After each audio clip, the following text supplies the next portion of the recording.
भारत गौरव आचार्य श्री पुलक सागर जी गुरुदेव के प्रवचन और लेटेस्ट धार्मिक भजन व कार्यक्रम निशुल्क देखने व सुनने के लिए हमारे YouTube चैनल जीन शरण मीडिया को आज ही सब्सक्राइब करें और सबसे पहले देखने के लिए बेल आइकन पर क्लिक जरूर करें। इंसान समस्याएं तो विरासत में लिखा के आता है, समस्याओं से भरा जीवन होता है, लेकिन मैं आपसे निवेदन कर रहा हूं कि नादान होते हैं वो लोग जो समस्याओं के सामने घुटने टेक दिए करते हैं।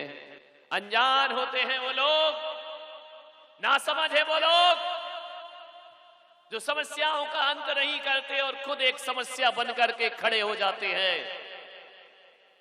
जीना भी समस्या है, खाना भी समस्या है, कमाना भी समस्या है, लेकिन समस्याओं से जितना दूर भागोगे समस्याएं उतनी घेर करके हमें रखा करती हैं। कभी किसी कुत्ते को देखना, उससे जो लोग डर करके भागते हैं, कुत्ता और दौड़ाता है और दौड़ाता है, बेहताश कर देता है। लेकिन जो लोग कुत्ते से डर के भागते नहीं हैं, खड़े हो जाते हैं, डटकर मुकाबला करते हैं, कहते हैं आदमी साहसी खड़ा रहता है और कुत्ता दुम दबा करके भाग जाया करता है। नादान होते हैं वो लोग जो समस्याओं के सामने घुटने टेकते हैं, इस जिंदगी को जिंदगी की तरह से नहीं जीते हैं। ना जाने कैसा आदमी थका हुआ हारा हुआ है कि दूसरों की हत्या तो छोड़ो, वो अपने आप की हत्या करने को उतारू खड़ा हुआ है। आत्महत्या करता है आदमी, सुसाइड करता है आदमी। नरकों में अपार वेदना होती है, पर नरक का नारकी कभी आत्महत्या नहीं करता है। देवताओं के मन में ईर्ष्या होती है, जलन होती है, लेकिन कभी वो मरने की बात नहीं सोचते हैं। एक जानवर कभी आत्महत्या नहीं करता।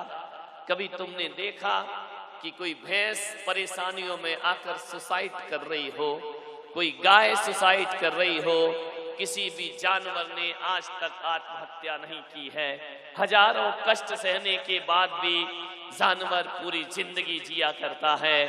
फिर इस इंसान को क्या हो जाता है, ये थोड़ी सी विपरीत परिस्थिति में आत्महत्या करने को तैयार हो जाता है। कभी सुबह ब्रह्म मुहूर्त में उठा करो। ब्रह्म मुहूर्त कितने बजे होता है बरैया जी? बोलो हीरालाल, ब्रह्म मुहूर्त कितने बजे होता है? कोई कह रहा 5 बजे, कोई कह रहा 4 बजे। गनीमत है। मैंने दिल्ली में पूछा ब्रह्म मुहूर्त कितने बजे होता है, बोले सुबह 8 बजे। मैंने कहा 8 बजे ब्रह्म मुहूर्त कैसे होता है, दिन चढ़ जाता है? बोले नहीं महाराज, कौन कहता है कि 5 बजे दिन निकलता है? मैं गारंटी से कहता हूं कि 8 से 8:30 के बीच दिन निकलता है। मैंने कहा अजीब आदमी है। पत्नी बाजू में खड़ी थी, मैंने कहा ये क्या कहना चाहता है? बोले सही कह रहा है महाराज, 8:30 बजे दिन निकलता है। मैंने कहा 8:30 बजे तो नहीं निकलता। बोले बात यह है कि 8:30 बजे सोकर उठता है। तो मैंने कहा इसके सोने से क्या है? बोले एक दिन आपने प्रवचन में कहा था जब जागो तब सवेरा। ये 8:30 बजे जागता है तो ये कहता है 8:30 बजे सवेरा। बोले आप नहीं कहा था जब जागो तब सवेरा? गनीमत है कि तुमने 5 बजे 4 बजे तो बोल दिया। कभी फुर्सत मिले, कभी वक्त मिले, कभी नींद खुल जाए तो ब्रह्म मुहूर्त में आकाश को देखना। इतनी लालिमा होती है आकाश में। मैं तो कहता हूं कि जिन लोगों को तनाव से मुक्त रहना है, चिंता से मुक्त रहना है, रोज सुबह की लालिमा देखा करो और सांझ को ढलते हुए सूरज की लालिमा देखा करो। ध्यान रखिए, मगर दोनों की लालिमा में इतना अंतर होता है कि सुबह की लालिमा दुनिया को जगाने का काम करती है, और शाम की लालिमा दुनिया को सुलाने का काम करती है। सुबह जब लालिमा आती है, पक्षी घोंसले से उठते हैं और आकाश में विचरण करते हैं, अपने भोजन की तलाश में निकल जाते हैं। और शाम की लालिमा होती है, पक्षी दिन भर की उड़ान भरने के बाद शाम को अपने घोंसले में वापस लौट करके आ जाया करता है। सुबह की लालिमा घोंसलों से बाहर करती है और शाम की लालिमा घोंसलों के भीतर किया करती है। कहने का मतलब इतना ही कि सांझ होने से पहले पशु पक्षी भी अपने घर लौट आते हैं, लेकिन ये आदमी अपने घर से ऐसा भटका है कि आज तक इसके जीवन की सांझ न आई और ये लौट करके अपने परमात्मा के घर में आज तक पहुंचा। ये दुर्भाग्य है आदमी की जिंदगी का। सुबह की लालिमा देखना, पक्षी अपने पंख फैलाते हैं, आकाश में पक्षियों का, चिड़ियों का कलरव होता है, इतनी चहचहाहट होती है, पेड़ अपनी मस्ती में झूमते हैं, आकाश खिलखिला उठता है, सारे पक्षी गण विचरण करते हैं, कलरव करते हैं। सुबह उठ करके छत पे खड़े होकर इनको देखो तो ऐसा लगता है ये पेड़ कितने आनंदित हैं, झूम रहे हैं मस्ती से हवाओं में, लहरा रहा है गुलाब का पौधा अपनी मस्ती में। हजारों हजारों ओस की बूंदें जब गुलाब के फूल पर, कमल के पत्र पर पड़ती हैं, ऐसा लगता है प्रकृति ने रत्नों की वर्षा कर दी हो इस धरती पर। पक्षी आनंदित हैं, नदियां लहरा रही हैं, इठला रही हैं, बलखा रही हैं, झरने संगीत सुना रहे हैं। सुबह का कभी ब्रह्म मुहूर्त देखना, इतनी मस्ती से पक्षी आकाश में उड़ता है जैसे किसी महा महोत्सव में शामिल होने के लिए जा रहा हो। पक्षी आनंदित हैं, झरने आनंदित हैं, पेड़ पौधे आनंदित हैं, प्रकृति का कण कण आनंदित है। लेकिन ना जाने इस आदमी को क्या हो गया है, इसके चेहरे का आनंद खत्म हो चुका है। यह थका थका सा उठता है, थका थका सा जीता है। आदमी को ना जाने क्या हो गया।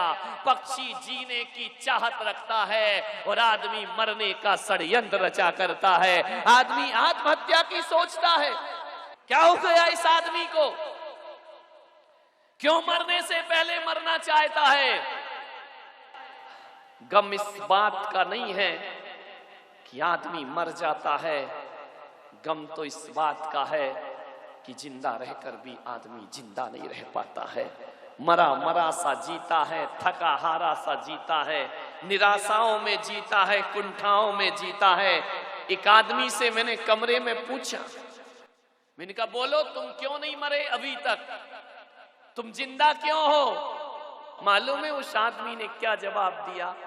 मैं इसलिए जिंदा हूं महाराज कि मुझ में सुसाइड करने की ताकत नहीं है, मुझ में आत्महत्या करने की हिम्मत नहीं है। अरे ये जीना भी कोई जीना हुआ करता है। एक बच्चा स्कूल जा रहा था, मैंने बच्चे से पूछा कि बेटा तुम कहां जा रहे? बच्चे ने कहा कि महाराज मैं स्कूल जा रहा हूं। मैंने पूछा स्कूल क्यों जा रहे हो? बोले पढ़ने के लिए जा रहा हूं। मैंने कहा पढ़ते क्यों हो? बोले कुछ बनने के लिए। मैंने कहा बनते क्यों हो? बोले कुछ कमाने के लिए। मैंने कहा बेटा कमाते क्यों हो? बोले खाने के लिए। मैंने कहा खाते क्यों हो? तो बोला जीने के लिए। और जब मैंने उस बच्चे से पूछा कि जीते क्यों हो, तो उस बच्चे के पास कोई उत्तर नहीं था।